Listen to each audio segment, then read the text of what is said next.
Bueno, continuando con el estudio del tejido nervioso, entramos, aparte de las generalidades que ya habíamos dado inicio, y era el componente de las células gliales. Entonces vamos a hacer un estudio, o por lo menos hacer un seguimiento de la función de algunas de ellas y la ubicación precisa de algunas de ellas. Ya habíamos mencionado la relación precisamente de los astrocitos con respecto a los vasos sanguíneos. No debemos olvidar que los astrocitos tal vez están en mayor número que las mismas neuronas, interactúan con las neuronas, interactúan con todos los tejidos, hasta el punto en que los podocitos que presentan los astrocitos se adhieren alrededor de los vasos sanguíneos, cubriéndolos en un 80%, 85%.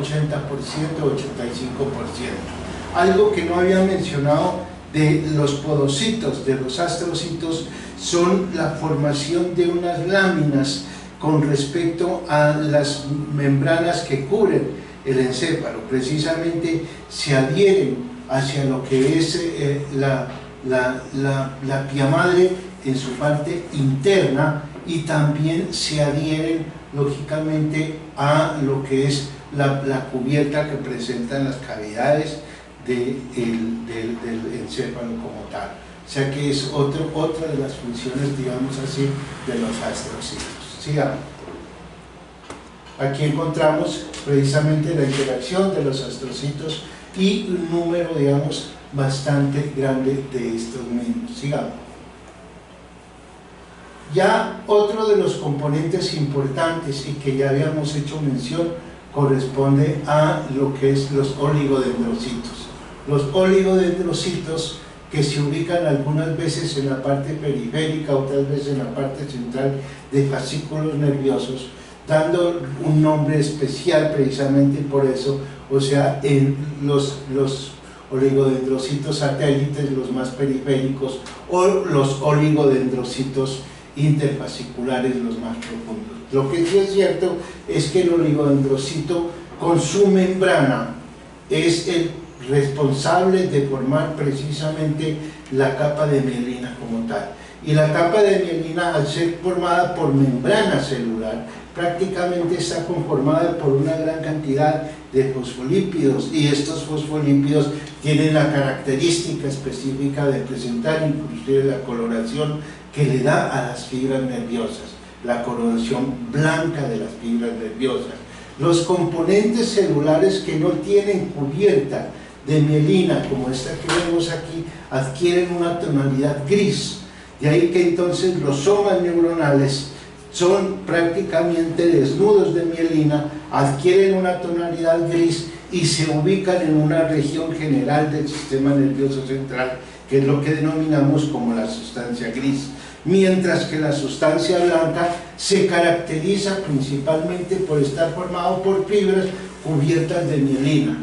La célula, en este caso, que corresponde a la célula de Schwann en un nervio periférico, la vemos que se extiende hasta cierto punto. En ese sitio el nervio queda desnudo de mielina y forma precisamente esta estructura que se ha denominado como nódulo de Ranvier.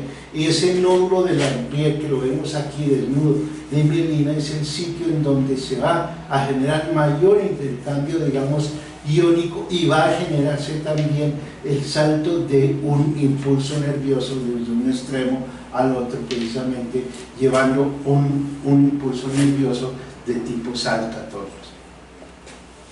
Aquí vemos la capa de mielina que está rodeando precisamente al axón, y vemos cómo se va rodeando progresivamente. Algunos dicen que corresponde al enrollamiento, pero cuando vemos que hay un oligodendrocito reunido o rodeando más de una fibra nerviosa, sería imposible decir que este está rodeando completamente, sino que hay un tipo de crecimiento de la membrana de una forma muy distinta. Donde inicia se denomina mexazón interno, donde termina se denomina mexazón externo como tal. Este nuevamente corresponde a una gráfica del nervio periférico. No es el oligodendrocito, sino la célula de Schwann la que está aquí distribuyéndose y formando la capa de mielina, que cumple el mismo propósito de la célula, lo que crea el oligodendrocito en el sistema nervioso central. Aquí vemos un oligodendrocito rodeando varias fibras nerviosas, lo que decíamos hace un momento, que no es un simple enrollamiento, digamos así, de la célula oligodendrocítica alrededor de la fibra, sino que es crecimiento progresivo de la membrana que va rodeando a cada una de las fibras nerviosas. Aquí vemos un nervio rodeado precisamente por mielina. Recordemos que la capa de mielina tiene una función aislante de su entorno, y al ser un componente aislante de su entorno evita la disipación, lógicamente, de lo que es el impulso nervioso, llegando este impulso nervioso a saltar en su misma potencia, podríamos decir, desde nodo de Rambier hasta la terminal axónica o hasta el sitio donde realiza su sinapsis. Aquí vemos la ubicación precisamente de una neurona, digamos así, en este caso con una forma muy característica, estrellada, y vemos un astrocito y la interacción del astrocito con vasos sanguíneos y a su vez con la misma neurona. Digamos. Ahí vemos varios tipos de los denominados como las células gliales. Arriba los dos astrocitos, protoplasmático, que es el que está en la denominada como sustancia gris, o sea, donde hay más somas neuronales, y el astrocito fibroso, que es el característico de lo que es la sustancia blanca. Ya aquí ya vemos la célula de microglía, y también alcanzamos a ver aquí las células ependimarias. Es importante tener en cuenta que las células ependimarias están adheridas a la parte interna de las cavidades del encéfalo, mientras que las células de microglía aparecen cuando hay lesión del tejido nervioso. De ahí que algunos de los autores mencionan que la célula de microglía es realmente un macrófago que migra de los vasos sanguíneos específicos, en este caso del sistema nervioso, para convertirse en estas células para fagocitar precisamente el tejido lesionado. O sea, siempre los vamos a encontrar. Este gráfico un poco más amplio nos muestra una neurona con todos sus neuritas, las espinas dendríticas, la relación de la neurona con una célula, con un oligodendrocito. Viene a ser el núcleo del oligodendrocito, y aquí la formación de su membrana que forma la capa de mielina. Terminal axónica en este caso, reuniéndose con un componente muscular, o sea, es una sinapsis mioneural en este caso. Bueno, ya habíamos mencionado que el grosor de las fibras nerviosas determina también su velocidad. Entonces, en últimas, entre más gruesa sea la fibra nerviosa, más rápida será esta, y puede alcanzar lógicamente velocidades de hasta 120 metros por segundo. Cosa muy distinta a aquellas fibras que carecen, entre comillas, de mielina, o sea, no son absolutamente carentes de mielina. La capa de mielina es muy delgada, casi no se nota, pero en últimas ellos determinan que la velocidad se reduzca a un mínimo de hasta 0.5 metros por segundo. No obstante, encontramos que dentro de las denominadas como las fibras rápidas hay una subclasificación, que son las fibras A, B medias y C más lentas, pero dentro de las A tenemos la A alfa, beta, gamma e inclusive la delta. De ello se deriva también el término o la frase de que describe una característica importante de lo que se ha denominado como una función del reflejo gamma como tal, digamos. Vemos hacia acá nuevamente la disposición de lo que es la capa de mielina alrededor, lógicamente, de una fibra nerviosa, un preparado histológico que nos muestra la capa de mielina completamente bien formada y la deteriorada. Ya habíamos hablado de esa característica de este tipo de ratones, los temblones que se consiguen precisamente por manipulación genética, y los cuales infortunadamente se les maneja lo que es los componentes genéticos que forman la capa de mielina. Entonces todos sus nervios quedan desnudos de mielina y el ratón permanece continuamente temblando, de ahí se deriva precisamente su nombre. Cuando se le adiciona a este ratón los elementos de los cuales carece, termina ya generando lógicamente una mejoría y un comportamiento normal. Igual habíamos mencionado que algunas patologías, en especial lo que se ha considerado como la poliomielitis, afecta severamente la capa de mielina, o sea, los oligodendrocitos, y vemos aquí cómo precisamente afecta el tren posterior en el caso de este ratón. En el caso del humano afecta miembros inferiores. La vacuna de la poliomielitis afortunadamente ha llevado a vencer, digamos así, esta enfermedad. Las guerras, infortunadamente, han llevado a que resurja nuevamente poliomielitis en algunos sitios del mundo, la que se consideraba hasta hace un tiempo completamente erradicada. Ya habíamos hecho una revisión de lo que era el nervio periférico, pero vamos ahorita a mencionar este componente importante porque luego tenemos que hacer una revisión de cómo llegan estas fibras, qué hacen estas fibras y cómo se distribuyen. Entonces vemos aquí que tanto hacia la parte derecha como la parte izquierda, el nervio periférico como tal, o el nervio raquídeo espinal, presenta su raíz dorsal, que es aferente, su raíz ventral, que es eferente. Los dos colores que se trabajan precisamente son por convenciones. Las convenciones muestran que las aferencias se ilustran con color azul, las eferencias se colorean de color rojo, o sea que en últimas el color rojo es indicativo de una función motora, el color azul es indicativo de una acción sensitiva, o sea, aferente como tal. En este caso, involucra el componente autónomo simpático y acá la distribución de lo que llamamos el nervio periférico, pero en este caso para lo que es la función sensitiva y motriz en nuestro cuerpo. Bueno, aquí vemos muchos de los sensores importantes. El organismo nuestro no podría responder en la forma que lo hace si no tuviese los distintos receptores.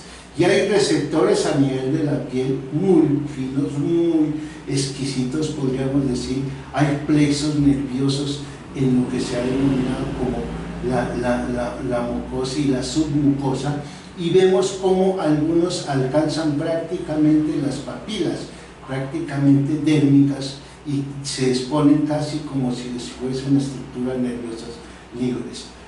Hay un plexo dermal y un plexo subdermal, y hay distintos órganos sensitivos que captan cambios de presión, cambios lógicamente de dolor, cambios de temperatura. Esa información es la que llamamos ubicada a nivel de la piel como una acción de un esteroceptor. Pero también hay interoceptores, porque situaciones muy similares también podemos recibir de algunos componentes internos de nuestro cuerpo, los cuales nos informan precisamente si los componentes internos de nuestro cuerpo están funcionando bien o están funcionando mal. O sea, los receptores son determinantes prácticamente para generar también estabilidad funcional en nuestro cuerpo. Podríamos decir, en otras palabras también, las mismas acciones, expresiones o respuestas que nosotros damos no se podrían dar sin la recepción de una gran cantidad de información a través de los receptores. Algunos complejos, como son los sentidos especiales: ojo, oído, olfato, gusto, y lógicamente un componente importante que está distribuido en todo nuestro cuerpo, que es precisamente el tacto. Entonces aquí vemos varios de los receptores de esos componentes, los de los corpúsculos de Meissner, los de Vater-Pacini, los de Ruffini, y encontramos precisamente que estos son receptores que no únicamente están a nivel de la piel, sino en las paredes de los órganos huecos, con una respuesta muy similar.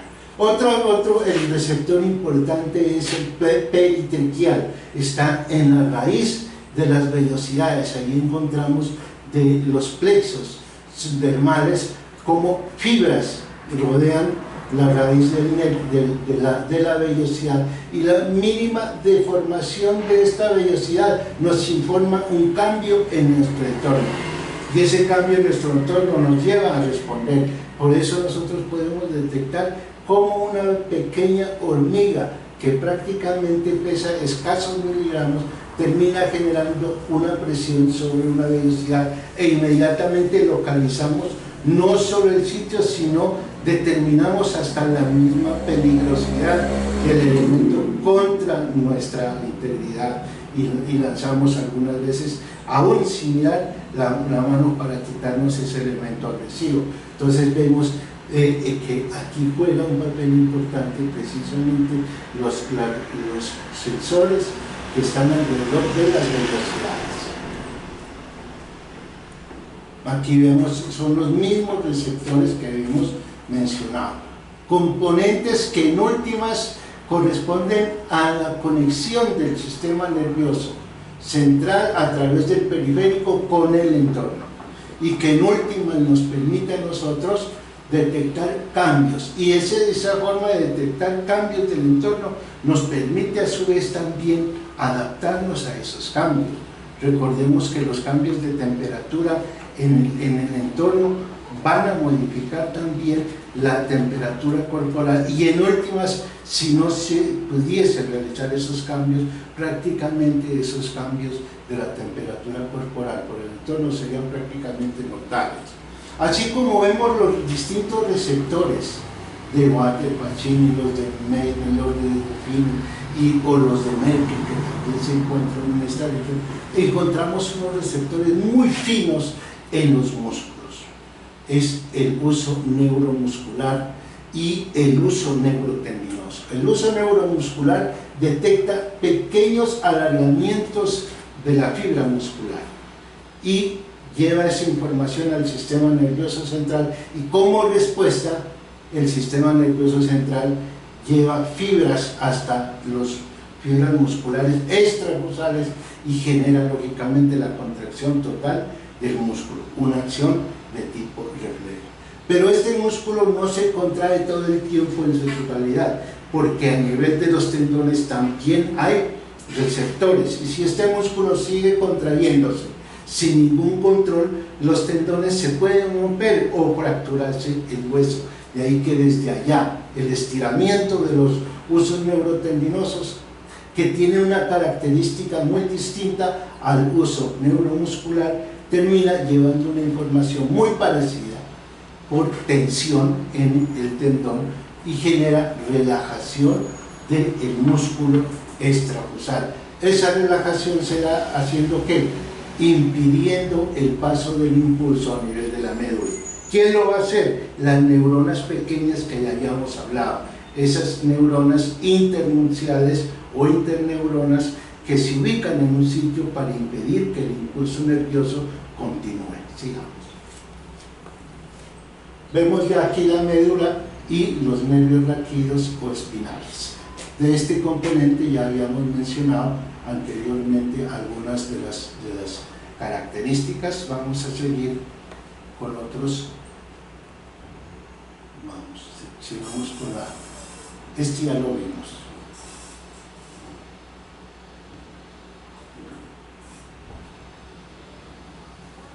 Regresemos un momentico. Bueno, hay algo muy importante al cual nos tenemos que dirigir en este momento, y es precisamente a reconocer nuevamente los componentes encefálicos y ya hablar más concretamente de la característica interna que presentan algunos de estos componentes como tal. Entonces, ya hemos mencionado las características de las células gliales, vamos a meternos ahora a lo que es estructura interna de médula espinal y de tallo cerebral. Hasta ahí nomás.